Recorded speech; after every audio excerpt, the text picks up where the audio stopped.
You know what one of my favorite things ever about the football experience is? The NFL on CBS music. I have so many memories of watching Mark Sanchez run onto a field with this in the background, and I just love the vibe it sets for football. Cinematic, grand, and a war between the two teams on the field.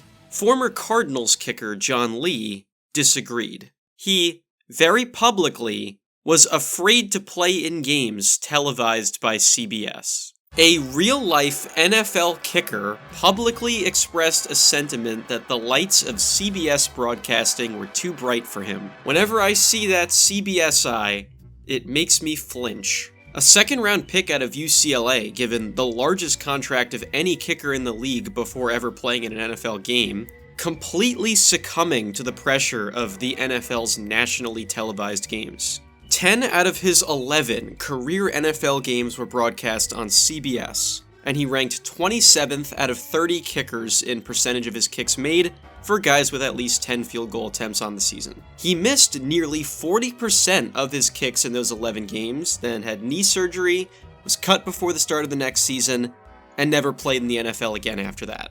Not long later, he said he didn't miss football at all and had zero motivation to be an NFL kicker again.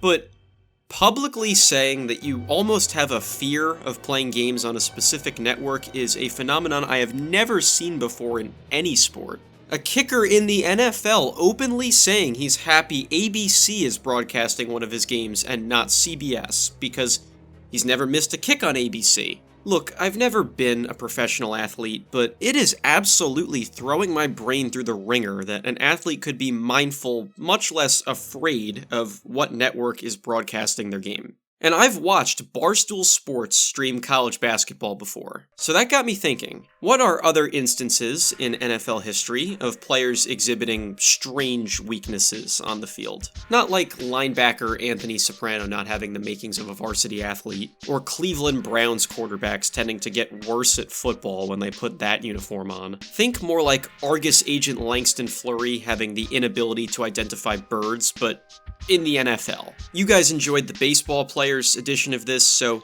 running it back with America's biggest sport.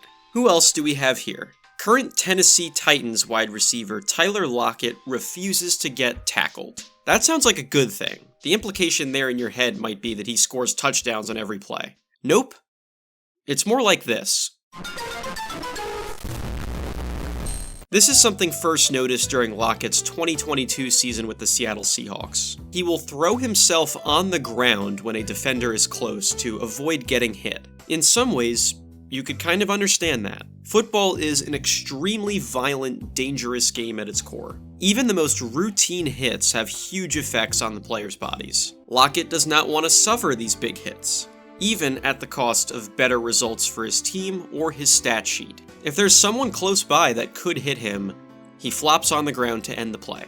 The first time he publicly caught heat for this was when he ended a play just short of a first down. A noticeable instance of him doing this costing the team on the field during the game. Lockett after the game said that when he did this he thought he got the first down, and didn't realize he was short. Doubling down on the football is a physical game and I'm just trying to protect myself mentality. It does make perfect sense from a human being. And you'd probably be glad to hear a close family member in the NFL saying this, knowing they were intentionally trying to preserve their body and their health moving forward. And maybe it really does keep him on the field more often, due to having his health being as good as it reasonably could. But if football is a game where every yard, every inch really matters, having a receiver on the team who is somewhat unwilling to do that is a very unique case. Understandable on a human level, but a possible detriment once in a while on the field from a front office perspective. Sticking to wide receivers, meet Rick Massie. If that's a name you don't know, that's totally fine. He had an unorthodox road into the league that went from the University of Kentucky to the CFL, then getting a shot with the Denver Broncos. And after all that, he still only played in just 13 career games. Less than one full season's worth, even at the time of his career. What gives? What gives is that starting in his second season, he couldn't travel for Broncos road games. Massie had claustrophobia, claustrophobia so severe that it resulted in panic and a seizure while on the team's plane, about to fly from Denver to San Diego. He just couldn't fly on that plane. The Broncos spent $2,700 on a limo to get him to the game, a game he wound up not registering a single catch in, not bringing in the only target he was given in that game. But Massie obviously had much more severe life issues than football if he now had claustrophobia so severe he couldn't travel for road games. His teammates made fun of him for it, as grown men who spend that much time together will do, but they also understood how serious this was. Massie was determined to beat this, but never did. He tried to ease back into flying by taking flights as short as 36 minutes, but that didn't help. He literally just tried sitting on empty planes to try and conquer the problem, and that didn't help either. He spent the rest of the season on injured reserve trying to get himself over this mental hurdle that obstructed him from playing football, even spending the off-season making daily trips to the airport to try and get comfortable enough with the flying experience to get to do it again for the Broncos. But that one target he got in the San Diego game after the claustrophobia was revealed was the very last of his career. Eventually, the Denver Broncos realized that it was unfeasible and unfair to all involved to have a player who could not travel for road games, and cut Rick from the team. He never played in the NFL again. The only time I could see his name in the news ever again was nearly 30 years later, when the world found out he had gone into football coaching and middle school teaching, and... oh. Okay, this one got pretty dark, so why don't we bounce back into something a little more lighthearted? Like a running back who had ligaments from a dead person surgically infused into their body and it ruining their career. What? Kenny Flowers, not to be confused with Kenny Powers, was another second-round pick in this story. This one by the Atlanta Falcons, at 31st overall. One pick number before Lamar Jackson went in his draft, for what it's worth. So, this guy was supposed to be good. He saw limited playing time in his rookie year because of a hamstring pull, then suffered a season-ending knee injury right before year 2 was about to start, requiring knee surgery. In this surgery, for some inconceivable reason, he had 2 ligaments from dead people surgically inserted into his knee. Flowers quipped that he hoped his replaced ligaments didn't come from, quote, some slow white guy. What he got was closer to a crawler zombie from Call of Duty, and his body was never the same. Flowers returned to play 8 more games in 1989. He scored 1 touchdown, and his longest carry all season was 4 yards. His knee constantly hurt, in games and in practice. His production was never going to be any good again, and when he was finally cut, he said he was expecting it, never playing in the NFL again after the Falcons waived him. Gee, it's almost like having a cadaver lab knee is unnatural for playing football, especially at running back, where you have to run on that knee. That is a weird player weakness if I've ever seen one, and also one of the most unfair medical catastrophes I've ever seen in sports. So, there were not 1, but 2 top 3 draft pick quarterbacks who could not throw the ball to their left. The first was Rick Mirer, who was drafted 2nd overall out of Notre Dame by the Seahawks in 1993. Aside from having 5 more INTs than touchdowns as a rookie, which especially at the time was more than okay for a first-year quarterback, Rick was viewed as having a pretty decent rookie season by those in the industry. He never again had a good season and retired with 26 more interceptions than touchdown passes for his career. What happened?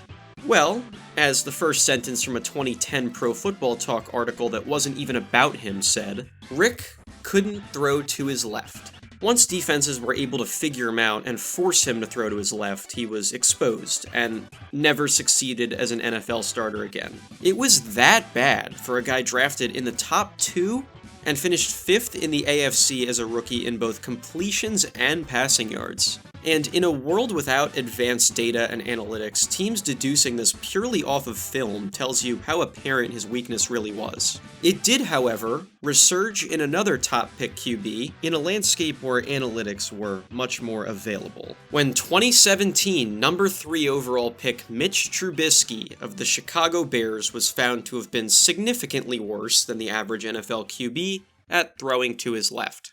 Here's your best case-in-point proof of this. His 2017 quarterback rating on passes 10-plus yards down the field to his left was 28.9.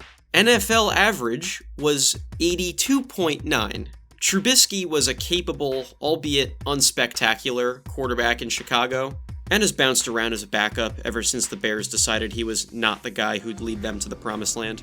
But part of why he was never able to be the guy who led them to the promised land was that he really could only be successful on one side of the field. If and when defenses caught on and took that away, the kind of offense your team could run is now very limited. And because this is the same franchise that started Rex Grossman in a Super Bowl, and their most famous offensive touchdown ever was scored by a defensive tackle, the Bears have essentially never been known for their offense. So you can probably deduce rather quickly that Trubisky's weakness cost him, and the Bears, in the long run. This narrative persisted his entire time in Chicago, and not for no reason. His pass chart for Week 1 of 2018 featured just one completion to his left past the line of scrimmage. His receivers didn't even line up on the left side during warm-ups before a 2019 game, and when he did make plays to his left, it audibly surprised even the broadcasters. Trubisky fires and the pass is caught. That's Miller down inside the 10.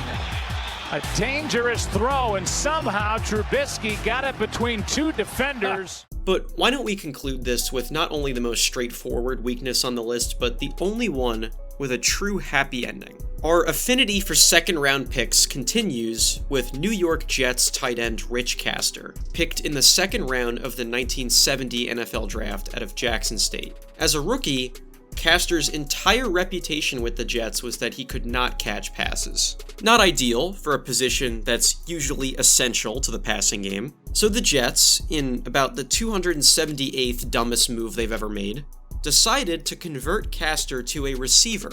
Great job, guys. You have someone who can't catch that you want to be at an even more essential position to the passing game than before. He had a marginally better season, but these numbers are still unimpressive for a wide receiver. However, that training camp before the season, the Jets figured out why Castor could not catch the ball. He wasn't a Butterfingers, like they previously thought. He literally could not see the ball. My depth perception on passes hasn't been good, Castor said after his rookie year. The ball was either closer or farther away than I thought. He wore glasses off the field, and they deduced that his right eye was worse than his left, leading to inconsistent vision. But they still were missing something. Castor's reputation as a rookie was that he struggled catching passes in the red zone, and yet he was nearsighted, not farsighted. The decision was made to get Castor contact lenses, because I think it's the understatement of the century to say a pass catcher who cannot see the ball properly is a weird weakness in need of correction. And to this day, this has been a cycle of problem and solution for athletes with vision problems. Longtime MLB outfielder Tommy Pham has had it hit the news that new contact lenses to help with the degenerative vision condition he suffers from busted him out of a slump. Twice.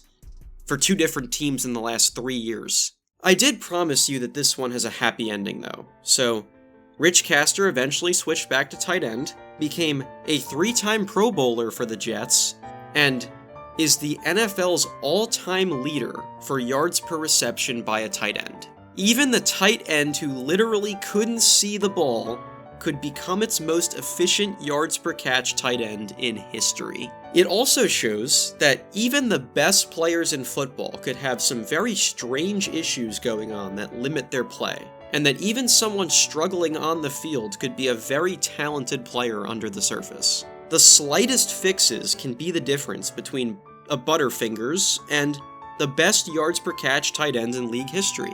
Remember that when you rage tweet or DM a guy who messes up on the field.